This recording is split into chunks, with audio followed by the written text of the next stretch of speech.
My name is Martin Bromley. I'm dad to two young children, Victoria and Adam, and this is the story of the death of my wife, Elaine, who died in March 2005 as a result of an attempted routine operation that went wrong. I'm an airline pilot with a background in human factors. I want to make a difference. I want to be able to say to Victoria and Adam in a few years' time that although their mum died, the lessons from that have been learnt, and that there is a change in practice in healthcare in the UK.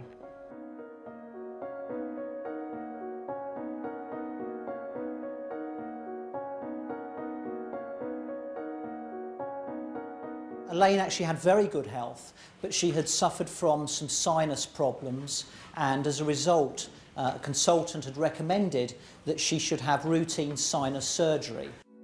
We left at 8:30 in the morning, having kissed Mummy goodbye, and went off to do the weekly food shop. I got a phone call at about 11 o'clock that morning from the ENT consultant, and they explained to me that when Elaine had been anaesthetised, her airway had collapsed, that the oxygen levels in her body had fallen to very low levels, and so they decided that the safer option was to let Elaine wake up naturally, and unfortunately she hadn't done so. I went across to the intensive care unit, and there I was met by two further consultants.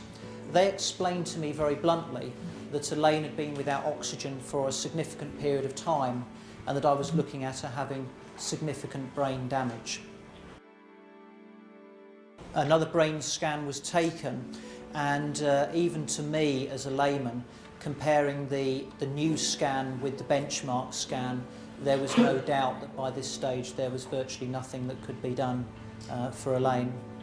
And I made the decision in consultation with the intensive care team to switch Elaine's life support off. She died some 13 days after the original attempted operation.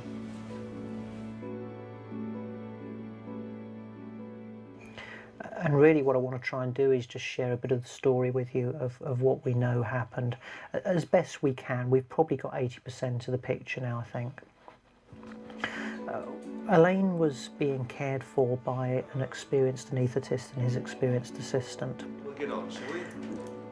The plan was that they would start with a laryngeal mask, and they had done a very thorough pre-op assessment. There were no undue causes for concern at this stage. And at 8:35 in the morning, Elaine was anaesthetised. Off we go now. Off to sleep. The first mask wouldn't fit. They tried a second mask. Why am I having problems here? I don't know. I'll open this. Hold down a bit. Well, let me push the head back a bit more. They then tried some extra drugs to try and reduce some suspected tension in the muscles in the jaw. So it was obvious almost straight away that things were going wrong. We know that 2 minutes in, Elaine's oxygenation was 75% and falling, and she was by this time already visibly blue. Within 4 minutes we know that her oxygenation had fallen to 40% or lower. There's some confusion about the precise time, but we know that 6 to 8 minutes in, a number of things were happening. The anaesthetist had already started to attempt to intubate Elaine. The oxygenation was still at 40% or lower, the heart rate was falling. The ENT surgeon waiting to perform the op came into the theatre. An anaesthetist from an adjoining theatre became aware of a commotion, and he walked in to see what could be done. And at least 3 nurses answered a call for help. And what happened is that the 3 consultants continued with the attempts to intubate, and they used a variety of different techniques and a variety of different pieces of equipment. The nurses, meanwhile, performed some tasks under their own initiative. But what we can say is that 10 minutes in, with hindsight, this is a situation of can't intubate, can't ventilate. This is a recognised emergency in anaesthesia for which guidelines exist. We're now 10 minutes into this attempted procedure. The patient, my wife, is blue. Her oxygenation is 40% or lower, and it has been for 6 minutes.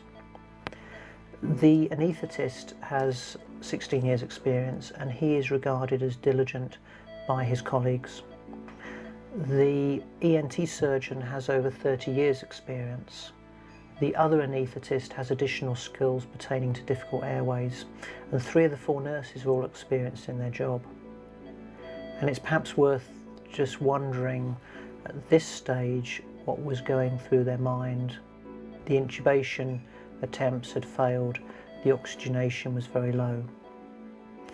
What we know actually happened is, this point in, 10 minutes for a further 15 minutes, the 3 consultants would appear to have continued with their attempts to intubate to the exclusion of any other option. And that at the end of that 15 minutes, we're now 25 minutes into the whole procedure, they eventually get Elaine's oxygenation to 90%, but she's actually been at 40% or lower for a total now for over 20 minutes. Keep going. Can we get above 90? Nope, she won't go up. No, you got 90 though, that's better. I don't think we should carry on with the operation. No, I agree, I think we should abandon it at this stage. Okay.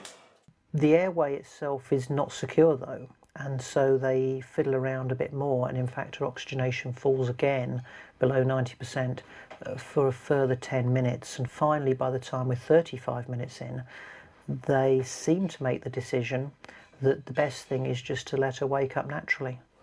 Let's wheel her back, quick as we can.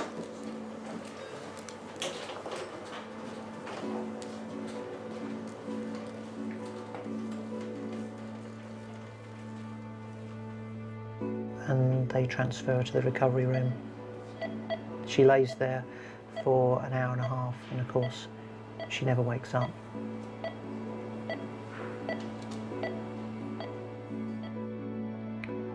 Based on the evidence from the inquest and from Professor Harmer's report, the lead anaesthetist, if I can call him that, in his own words, lost control. There was a question mark in the inquest about who people felt was in charge at different points. There was certainly a loss of awareness, an awareness of time, but also an awareness of the seriousness of the situation.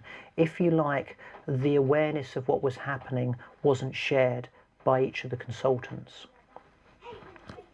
There was certainly a breakdown in the decision-making processes, and it would appear that the communication processes dried up amongst the consultants. The story with the nurses is very different. The nurses were generally aware of what was happening and what needed to happen. When I said to you that 6 to 8 minutes in, those 3 nurses arrived, one of them asked her colleague to go and fetch the tracheostomy set. There was already a quick trachea kit in theatre. She went out, she collected the tracheostomy set, she came back in and she announced to the consultants that the tracheostomy set was available, and there was no response. One of the other nurses who walked in immediately saw Elaine's colour, immediately saw the vital signs, and walked out again to phone intensive care. She phoned to check that a bed was immediately available. She came back in and she announced to the 3 consultants that a bed was available in intensive care. And in her own words, they looked at her as if to say, "What's wrong? You're overreacting." She actually walked out and cancelled that bed. At the inquest, 2 of the 4 nurses stated that they knew exactly what needed to happen, but again, to quote from the inquest, didn't know how to broach the subject. We have a breakdown of leadership, of situational awareness, of prioritisation, of decision making, of communication, and of assertiveness. And these same factors, these same human factors, ironically are present in 75% of aviation accidents.